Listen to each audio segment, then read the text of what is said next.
Hello everybody and welcome back for my fourth video in a series of video reviewing Naxx Speedrun tech. So with Naxx opening on anniversary in just a handful of days, I just want to review all the tech that you might be seeing as you watch the races and the attempts to win the phase.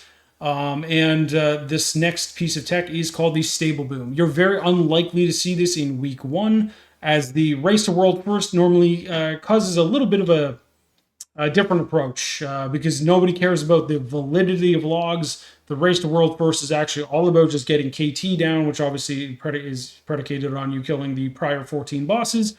So you probably won't see this week one, but you might see it in the DMF actually record attempts. This tech, again, is the Stable Boom. So I've kind of classified tech into four different categories: booms, skips, kill time saves, so killing bosses faster, and travel time saves. So this obviously being a boom, I'll go into my little scorecard overview that I've prepared. Okay, so again, this is called the Stable Boom. This is where you really see a kind of a divergence between Alliance and Horde. So I hate this tech on Horde. It is very hard to pull off. It is high risk. It is low reward. However, when you're trying to set a world record, obviously you do everything that might save you time. Now on Alliance, again, this setup is brain dead easy because you guys have Paladins. Everything is so fucking easy on Alliance. You don't want to, beat that over the head too much. However, I'm a Horde player, and obviously watching Alliance players set this up with a Paladin who just stumbles over himself for 18 seconds and eventually gets into the right spot is a little bit annoying when you're a Horde player. So this saves, I would venture a guess, about 15 seconds. I would say probably even less on Horde. I personally don't do it in my raid, so I'm actually going to be showing you just a clip from the Bricked world record, their 42-42 run that they set.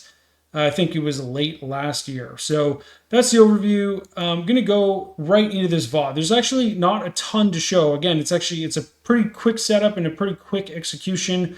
However, it is extraordinarily risky. I would say it's more likely than not that you're going to have like one death. In this video, they actually make it look very, very easy. So where they are right now is the room right before Razuvious.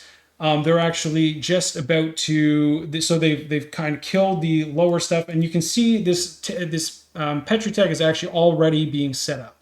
So there's a Paladin in the very top right of the screen, and you can see he's starting to collect the stables. Again, with a Paladin, you're using Bubble, you're using Lip, and you have 18 seconds to sweep around and pull all this stuff. On Horde, you don't have that luxury. In fact, some of the common ways to actually set this up on Horde are a little bit hampered by some stupid mechanics that I can go into, but let's just quickly watch this tech. So Paladin is coming with all these mobs. Herder, I'm a Paladin, I'm invulnerable, and he's used a Petri. Okay, so very important here, the entire raid is lipped here.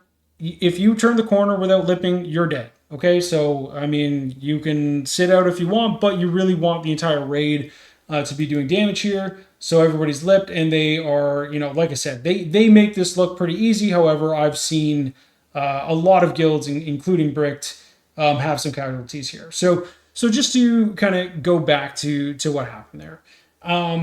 So while they killed the kind of, whatever you want to call it, lower balcony ads, that Paladin has started kind of circling the stables and scooping all that stuff up. In this situation, he's actually used a Petri to keep all these mobs on him.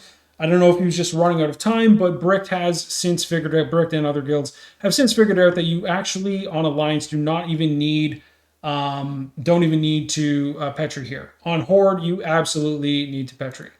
Again, that's an important differentiator here because you can only use 5 Petris in combat. So by them having a big boom setup without having to use Petri, it actually opens up other options.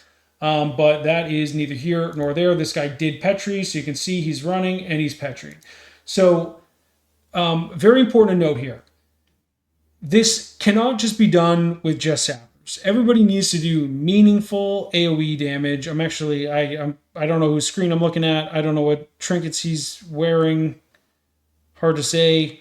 But when we've done this tech historically, you want all of your melee and honestly and others to have Ramstein's lightning bolts for additional AoE damage. So what you would do here, lightning bolts actually has a bit of a delayed cast. So you would lip, turn the corner, bolts, sapper. Okay, that's going to do a ton of AoE damage on top of this entire boom.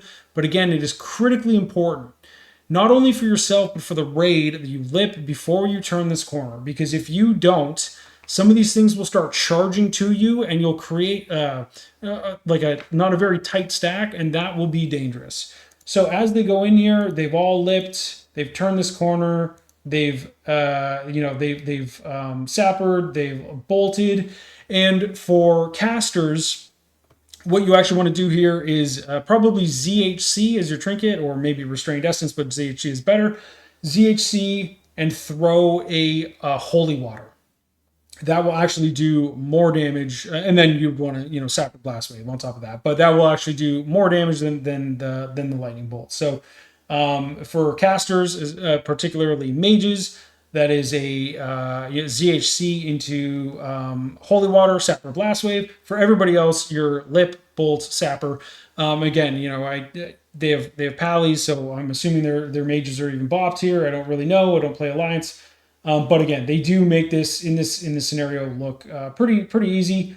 But you'll see, so they have four curses of agony here. That's actually not that bad, but you'll see as they head to Razuvious that they are kind of ticking down. If you do pick up 7-8 stacks, if you're slow to kill this boom, it can get very ugly. And again, there's the added risk of literally all it takes is one person, one bad actor to not lip. They're going to die. And if somebody dies here and you don't have a battle res, all of the time save that you get from this is completely wiped out. That's why I hate this tech. And again, I don't want to be too hard on it, because again, if you are pushing for a world record, you need to incorporate stuff like this in. But it is, for me and for most people I know, it is the absolute last piece of tech that you would ever add into a speedrun. Just because of how high risk it is, because of how low reward it is. One other thing, while we're here, I might as well keep playing this, because this is another common thing that you're actually going to see that might be a little bit differentiated from what you might do in your runs. You can see that there's actually a tank walking down the ramp here. This isn't the standard way that you would see this boss pulled. Normally, you would see maybe a couple of mind soothes go out, or you have a priest that walks in with a cloaking device, and he gets the first mind control out. You taunt Razuvious, you bring him to LOS, and you go on with the fight. What they've done here, and what I've seen a lot of other speedrun guilds do, is they actually send a tanking with shield wall, and he just picks the mobs up. Now, the reason that you would do that is twofold. And this doesn't save a ton of time, but it does save times and avoid some awkward situations with if you have a bad pad. So first of all, Mind Soothe has a 1% chance of being resisted. If it gets resisted, all the mobs are going to get sucked towards your priest, and it's going to create a bit of an uncomfortable situation. Or the way that we do it in my run in OK Booner is our priest goes in with a cloaking device. Cloaking device is nice because the mind control will actually complete the cast before you're removed from invisibility. It kind of removes any sketchy factor. However, if you are too close to Razuvious, Razuvious will actually see through the cloaking device, which is why this is the superior way to pull this boss. It just removes you don't care where the boss is. You can just walk straight in, shield walled, you pick up everything, and then as he is kind of moving these things back, that's when your priest is going to cast their first mind control, get that taunt out, and bring it back to the wall, bring it LOS. So you can see how that kind of plays out here. So you can see on square, this mob has been picked up. You can see Razuvious has already been taunted, and now they're just into their normal Razuvious fight. So these two kind of things, this is obviously not part of the stables tech, but it kind of does flow into each other. So I figured I might as well show it while we're here. So that is the Stable Booms tech. I give this tech a D. Of course, it saves time if you pull it off, but it is extremely high risk. It's low reward. And now I'll just quickly talk about what this looks like from the horde perspective. Okay, so we don't have Paladins, so that's a problem. And so the reason that this is more of a time save is because they're actually able to have their Paladins start setting this up while they kill this trash. The problem is on Horde, there's two options you have to do this. One, you can use a rogue. The rogue, unfortunately, you would like to think that you could start setting up this tech beforehand, but unfortunately, as you kill this lower balcony stuff, something puts the rogue. There's a mechanic down here that puts everybody into global combat. So if your rogue is stealth and he's about to set up the tech, he's actually going to get pulled out of stealth, and you're boned. So that sucks. So the rogue actually, if you watch it, another speedrun guild like Fun Police, who Sal Dally raids with, you might have seen they do this stable pull on a weekly basis. They set it up with a rogue, but unfortunately they have to clear this whole lower balcony before the rogue can even set up, and it really eats into what the potential time save is.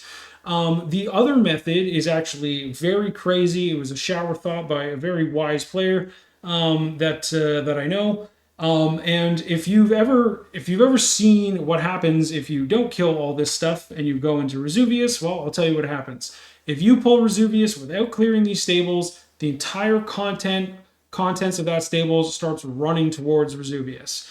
So this wise individual had the notion that if we set up on the wall and a hunter pulls Razuvious, then all the contents of the stables will empty towards us. And so they have a rogue sit in the first stable, petried, and then as they all run towards Razuvious, hunter feign deaths, all those things get stuck on the rogue, then you can turn the corner and boom. So, those are the two ways to do it on Horde. Of course, it is not nearly as easy as just pressing bubble, pressing lip, having 18 seconds of invulnerability, running in a circle, doing a couple 360s on your way, because why not? Because you're an alliance player, and then you do the boom. So that is the stable boom, and I will see you all for the biggest piece of tech, the biggest time save in the entire run, which is the gate pulls. See you all in the next video.